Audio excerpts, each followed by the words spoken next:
I am Chris Carson. I don't know if you can see my screen yet or not, but I am the program coordinator for Health Ministries of Sonoma County. Sonoma County is located 65 miles north of San Francisco, in the Sonoma wine country, and I actually live in Santa Rosa. Um, my personal background, I actually did grow up in California in the East Bay, but spent most of my working life in Michigan and Indiana, working for Dow Chemical, and came back, in fact, to Sonoma County because of my mother's failing health, and the company allowed me to work remotely. And so it was kind of at the end of that time and working with the Bethlehem Lutheran Parish Nursing Community that I became involved in senior ministries. I've been working in senior ministries now since about 2012. And so through that, we launched a couple programs beginning in about the 2014 timeframe. So, and one I've talked about before, the Seniors in Transition. I'll just give a quick look at that. But the one I want to spend time on today is called Supporting Aging Seniors. And you're very active with Lutheran Social Services? Yes, I'm the board chair for Lutheran Social Services of Northern California. For the past 3 years, I've been serving on the board for 5 years. So that is, and the primary work in that has been kind of related to disaster relief from the wildfires beginning in 2017. So the more recent kind of work, I've actually been doing some camps for elementary age kids, Camp Noah, which is a program that was developed out of Lutheran Social Services in Minnesota. Yes. So that's been it's been a very needed and good program for us in the fire recovery areas.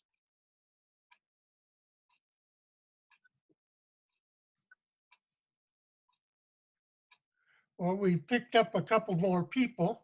Okay, you ready to and ready it to is rock now and roll? after 8. So I think it's time to rock and roll. All right. Well, thank you. Thank you for inviting me to share information about the work that Health Ministries of Sonoma County is doing. And welcome to our participants. You will see as I move through these slide sets that that I have an ask for you, and so I hope you will consider consider your response, and I'll explain that to you as we go along. So I am the program coordinator for Health Ministries of Sonoma County. This is my 5th year, so our 2 programs are that you see here are Seniors in Transition, and I did a webinar on that with Mark back in August, and I think also previously in June. Today I'd like to focus more on supporting aging seniors, but I will just touch briefly on the first program because it was key in development of the supporting aging seniors. So the supporting age, the Seniors in Transition, which after, in more recent times, we realize SIT is not the best acronym for seniors, because we certainly don't want seniors to simply sit. We want active seniors. But anyway, it is kind of how we've abbreviated. But it's an 8-session program, 2 hours each, and small groups of seniors, 10 to 12, come together and have conversations. Some of the objectives you see there are to explore stereotypes of aging. We found this is a challenging conversation. People can usually tell us what their fears and challenges are, but they have a lot harder time on their future desires. So that's been a learning step for us. But again, the key thing is to help them develop personalized transition plans, whether they're going to be staying in their homes or whether they're going to consider moving to senior communities, and then to enable conversations with their families and loved ones. As I said, since we started those actually in about 2012, with the Wheat Ridge Grant coming to us in 2014, and then we've done, at the time I wrote this, 35 programs, and we've been doing those within faith communities in Sonoma County. So we've been in the Episcopal communities, in the Presbyterian, Methodist, of course, Lutheran, as well as Unitarian communities. We've had very positive feedback in terms of, as you see there, plans being developed and shared with friends and family. And I apologize for the typo there, but participants said that they realized a positive change in their own attitude towards their future life transitions, and often a supportive community was developed within those individual faith communities. And one of the questions then that led us to the next step was, is there something like this for my adult children? So at the present time, just to kind of let you know where we are with the Seniors in Transition program, we do offer facilitator training and the program materials to individuals annually. We do a workshop once a year within Sonoma County. We were invited back in 2016 to do a workshop for National Health Ministries Association. And at that time, we began to distribute flash drives to enable the program. There is, you may be aware that on the ALOA website, you can make a connection with me to request one of those flash drives. And as I already mentioned, we've given 2 webinars on that program. So I'm going to move on now and talk about supporting aging seniors. Please, if you have questions at any time, there is a Q&A box that you can send questions, and I will respond. So I have a couple goals for today. I will be introducing the Supporting Aging Seniors program. It is, in fact, a 2-hour session program, so we won't actually do the complete program today. But I would like to gauge interest in having this program made available as an online interactive program. And the reason for that is that one of the challenges we found with launching this program in Sonoma County is what's the right timing. The target audience, the demographic, are usually people who are still working. We found evening programs, the content has received favorable response, but people say, I'm tired after a long day's work. And if you're living here in the Bay Area, sometimes, you may have several hours of commute. So evenings haven't proved the best time. Also, because of the demographic who may still have their own children at home and have activities with them, Saturday mornings haven't been a particularly good time. So we struggled to find a right time. And we've kind of come to the conclusion that this demographic could respond positively to an online interactive program. And so basically, I'm asking for your help, for your willingness potentially to pilot a program and consider as we consider an online format. And I do want to thank ALOA for giving us the opportunity to expose people to the program and to just consider whether this is a reasonable way to go forward. So with that, I'll kind of launch into some of the Supporting Aging Seniors intro. It was developed in 2016 and piloted in 2017. We received grant funding to launch it in 2018 within Sonoma County. And those would be, in-person kind of sessions. The target audience, as I've already said, is children, but not only children, because in our society today, we often don't live near our families. So sometimes we're looking at who's advocating for a particular senior, who goes to the doctor's appointments, what is their support network where they live. It is designed as 3 2-hour sessions, and I say with flexible timing. As I said, we've offered it in evenings, we've offered it on Saturday mornings, we've offered it on Sunday afternoons. So we're flexible, and at this point our presenters have been flexible with that too, but we're considering other options. So the first session is called Beginning the Conversation. The second one focuses on living arrangements, and then the third session focuses on planning for the future, which includes both financial, legal, and health planning. While the Seniors in Transition was targeted at small group sizes, 10 to 12, this one, because of its format and its reduced numbers of sessions, we feel is appropriate both in faith and or secular groups, so senior centers or just neighborhood groups. And also it's intended to have a larger group size, which means that you sacrifice some of the interaction, but again, since we were targeting an audience that is already busy, we decided, there's no way we could get people to commit to more than 3 sessions. So again, so in terms of a program overview, this program looks ahead to a time when someone you love may no longer be able to live safely in complete independence. So we do say it's an interactive environment, and it has been, particularly the first session really demands some interactivity, compassionate, supportive environment. Basically, we talk about the challenges of aging, both physical, emotional, financial, legal, and spiritual, and then learning about resources. Now, there are resources that are nationally available, and some are more specific to locales. So that's a challenge of offering this in a broader format, but we can talk about that as well. The main objective, and this came out very strong, is to people learn that they're not alone. A lot of people are facing similar questions. I know myself, when we went through this with my mother, there were challenges that we faced in learning about resources and in how to best address different things. So again, participants share concerns and strategies. Some of them are in the process of already caring for a loved one and have things to share, and others are just there with anticipating what they might need to know. Again, discover what's important to you and your loved one as we age.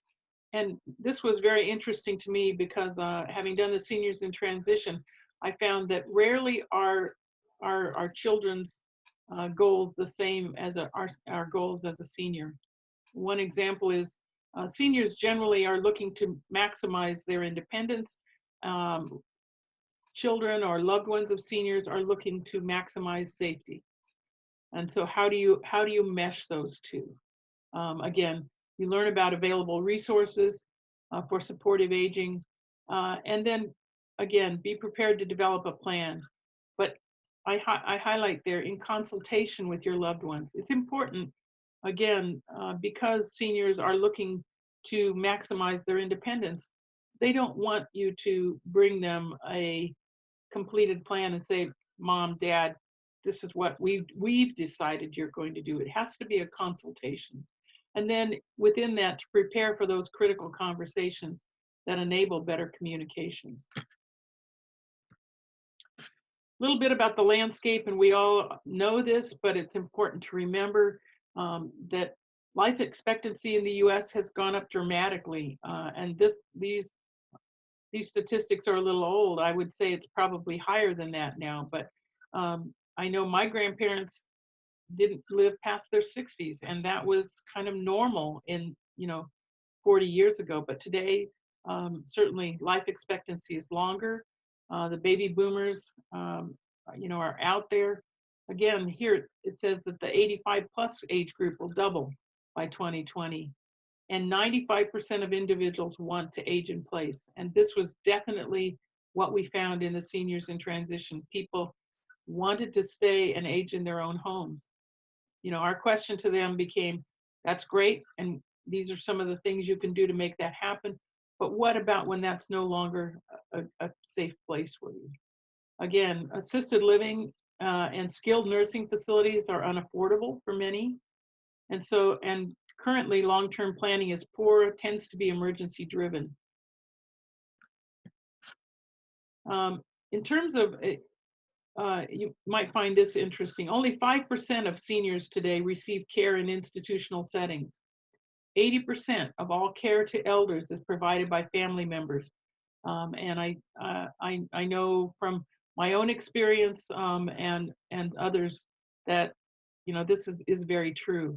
Also, 42% of all of those people are still working, or people work in some form of elder care. Again. And I already mentioned this, 68% of adult children live in a different community from their parents. My only child lives in New Mexico. I live in California. What kinds of adjustments are we going to make as a family as we move forward?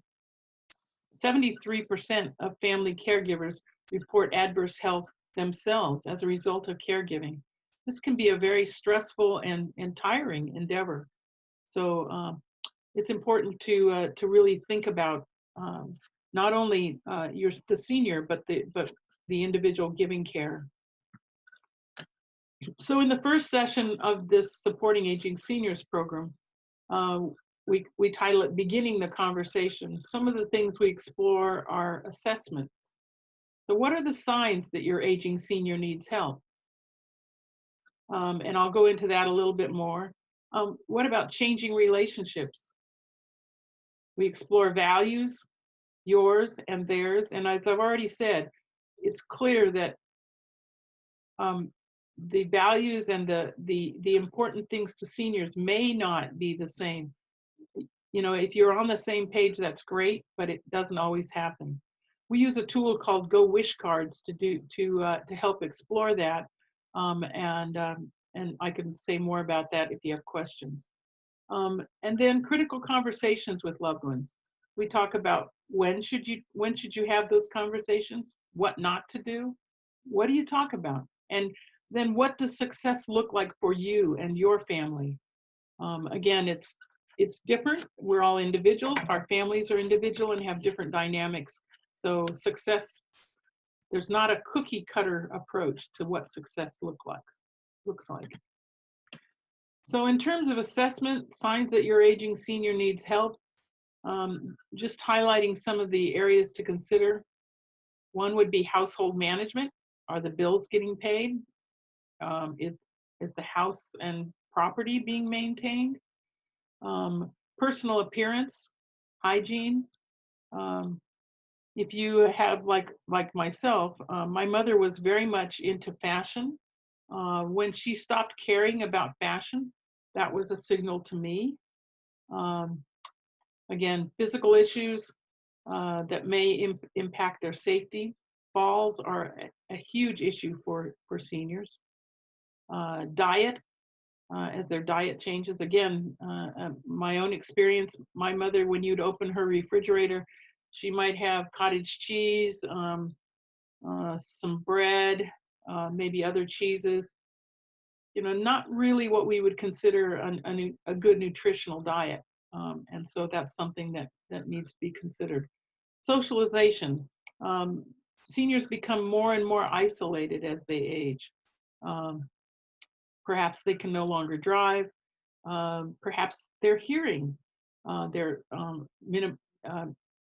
impacts their ability to socialize, and that can also impact their mental alertness.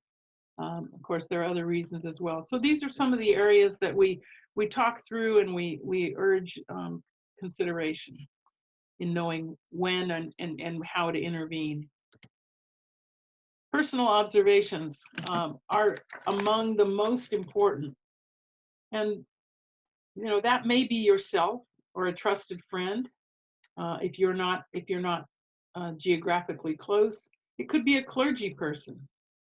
Really, it needs to be anyone who regularly interacts with them, and especially has experience in their home environment, so that they can make some of those assessments. You can also work with a home health professional. A lot of the home care agencies or senior placement agencies will send someone out free of charge to help with an assessment. And then there are online tools that can be made available. In terms of changing relationship, there are a lot of difficult questions that come at this time of life. Who's in charge? Obviously, as I've said, goals are different. So there needs to be frank conversations about this. How much should you intervene? If you see your parents or loved ones infrequently, maybe just at the holidays, you may not be getting a clear picture. My mother loved when we came home for holidays. She would cook and clean for days and weeks on end. And so that so we often didn't see what she was like kind of in a normal day. And then the question, are you the parent now? People talk about changing roles. Again, I think it's important to distinguish what you need from what your parents need. Critical conversations, again, we talk about when should those occur. Um, Holidays is probably not a good time, even though that is a time when families gather. And so it might seem to be the most efficient, but it can be a challenge. What not to do? We talk a little bit about that. You know, how do you actually engage the your senior in talking about this? Because usually it's not a topic people want to talk about. And then again, as I mentioned, what does success look like for you and for your family? The second session then talks about living arrangements. If if they desire to stay at home, and I've already told you that 95% of people do desire to stay at home. You know, one of the key questions is, my home or yours? Are you gonna arrange care in your own home? Are you gonna provide care in their home? And what kind of things need to be considered? What about home safety? Do there need to be home modifications? What about if you are not available to provide home care? What is available? When do you engage that? And what does it cost in your community? And that will vary by state and by community in terms of some of the legal aspects. And then alternate living options, senior communities. There are many types of communities and a variety of cost. Here in California, we of course have different levels of care. You have some continuum of care communities. We also have what we call board and care or residential care facilities, which are becoming more and more um, important in seniors' lives because of the cost. Again, we have a cost comparison worksheet where we kind of look at the cost of staying in home versus in senior communities. So again, it's an important decision, and you know, we want people to be happy with their decision. Some of the other topics that are addressed in session 2 is downsizing. If someone has lived in their home for 50 years, they're not going to be able to take everything with them when they move to a community. Um, and even if they don't move to a community, it's something to consider if you're staying in your own home. Because I know when my father passed and when we were moving my mother out, we found things that had been around for the last 50 years, and you know, you question, why is this still here? Um, you know, they weren't being used anymore. There was a lot of work for us as a family to do in helping my mother through that process. So it can be a gift to your children, and you as a child or a caregiver can help to facilitate that conversation. Again, resources. In a lot of cases, there are local resource guides. We have some resources to help give tips on interviewing caregivers, interviewing communities to help come to the best resolution. And there are certainly a lot of books and internet resources to help. Then session 3 is planning for the future. These are some topics that we actually did not include in our seniors in transition program. One, because in terms of financial concerns particularly, and planning, the important thing is planning ahead. And what we found in our seniors in transition program is that most of the people who came to the program, while they got a value out of it, were probably the youngest were mid 70s up into early 90s. And that is not the time to begin thinking about planning ahead particularly in terms of financial needs. So some things that need to be considered is, what are beliefs about money? Our parents maybe lived through the Depression. They may have different beliefs about money than you or I do. How much is enough? And what are some strategies for continuing your style of living? And what are the insurance possibilities to help cover this? Um, One of the insurance things that has changed a lot, and there are a lot of misconceptions about today, are long-term care. Certainly, what we consider traditional long-term care plans have gotten astronomically uh, expensive, but there are other options for providing for long-term care. So those are important to hear about. Also, we invite an attorney, and he talks about legal issues related to aging, ensuring that the elements are in place for your end-of-life decisions, and working with seniors before a crisis in terms of estate planning, wills and trusts, durable power of attorney, medical directives. In California, we have a POLST, which is a is also is signed by the doctor and is also related to medical directives. So those are some important things to be considering, and then what we do. So we do bring in experts, and were we to offer this in an online format, we would probably video those experts, and but we're kind of still exploring that. So I'd like to entertain questions. I don't know if any questions have come in on the board. Brian, did you see any come through?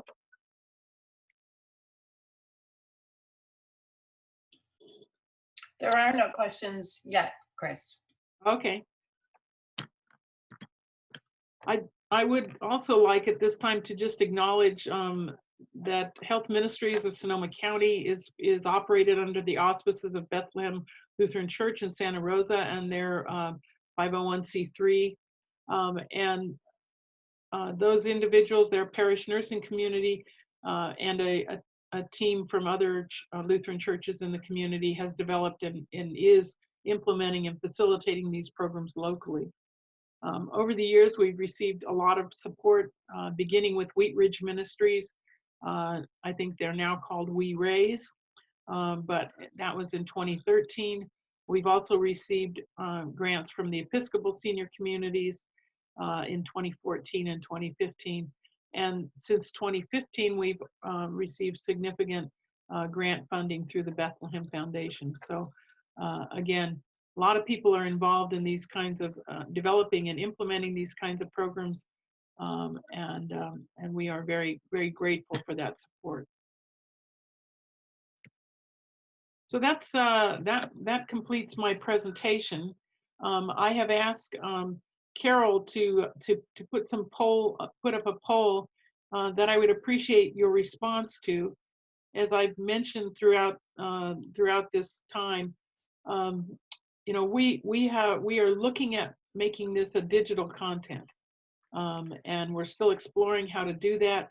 But I'm trying to understand what the interest might be, and whether people would be willing to commit to 3 sessions covering this type of information. So I would definitely appreciate your responses to the poll. And any questions you might have, or any suggestions you might have as we to. have a question. We have a question, Chris. Okay. In the chat. Is this program we could include our congregation in easily? If it is online, would we be able to present the videos as far as copyright? Yeah, my answer to that would be yes, we will work with our presenters to obtain their permission. We have not copyrighted the Supporting Aging Seniors program. We have copyrighted the Seniors in Transition program, and we can certainly provide copyright releases for those. I've been talking with Aloha about doing this as an interactive, more of a conference line program, in which I think we could host. Well, if you're doing it in a congregation, obviously you can put it up on your on a screen. But also, we're exploring whether we could do it in a more interactive format, where kind of where individuals could see one another and hear questions and share experiences. So that's another thing that we're considering.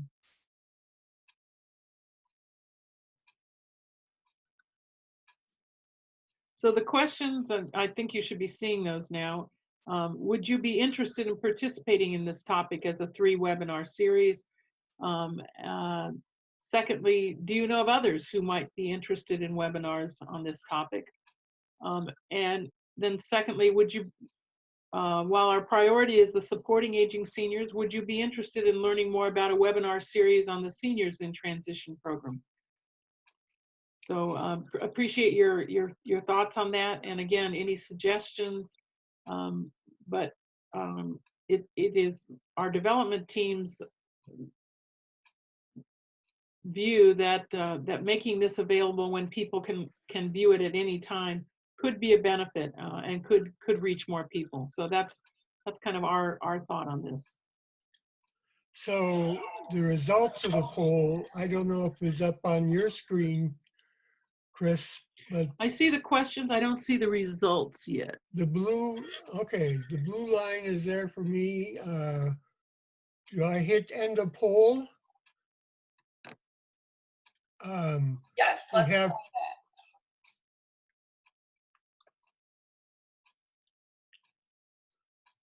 So you have 100% saying yes to number 1. Okay, great. Thank you.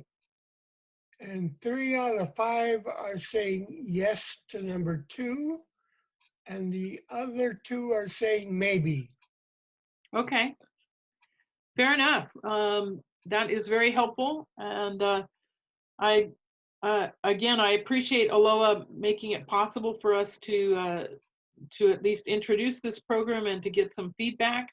I would say that we'll be working with Aloha further to kind of see how we might actually roll this out. But I do think that this is a topic that could be presented at congregations. I know my congregation has a senior group that we call SEEN, SEEN, YEARS, SEEN years, and that meets twice a month, so that we're seeing this as something that we could offer there, and people could also invite their children. But again, since children are possibly working, it would be something online that people could just access at times that are convenient to them and their congregation.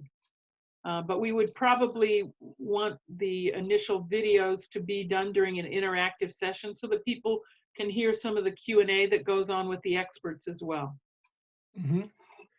And question 3 has received 5 out of 5. Okay. 100% say yes. All right. Well, that one we have a lot of experience facilitating.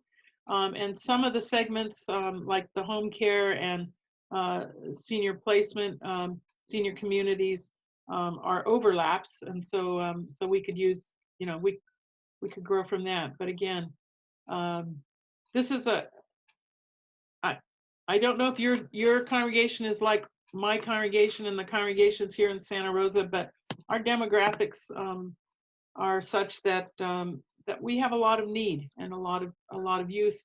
And I also believe this can be an outreach ministry for congregations to offer to communities and invite communities in to hear. So something to consider. Again, I thank you all for your time today and for your interest. We have another question. Oh, thank you much for the presentation from Rebecca. And so much for presenting today. Okay, and I'll be continuing to work with Aloha as we try to move forward with this vision of creating an online webinar series. Again, I appreciate your willingness to be a guinea pig and offer your input. If you would like to contact me and you have some suggestions, I believe there's a link to the seniors in transition on the Aloha site, which sends you to my email. So Yes, there is a link on the website. So if you look for seniors in transition, and there is a link, and you can just, it comes to me directly as an email, so you can ask me whatever, ask me or give suggestions. That would be great. Thank you so much. Thank you, Chris. And again, we invite you to check out the Aloha webpage and all the resources available there, and make connection with Chris through the Seniors in Transition connection.